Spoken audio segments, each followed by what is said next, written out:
ស្ទើរស្រក់ទឹកភ្នែកលប់ស្រក់យួនដៃកើយដេ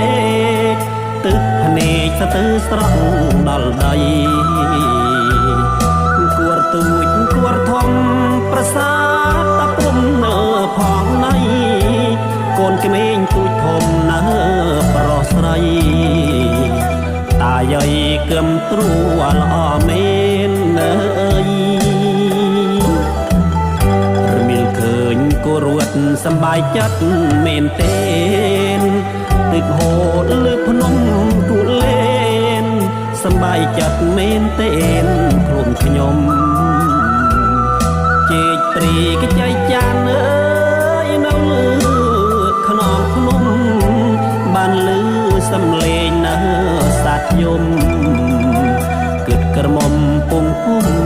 ជារៃអើយចម្រៀងខ្មែរស្រិនកូនសុំជូនពូកូនសុំអយយួនអយយួខ្ញុំសុំអយពូសំដី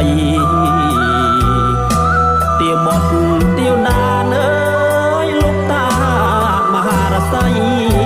បើខ្ញុំមានបនណាបារមីជោគទឹកដីខ្មែរទៀតម្ដង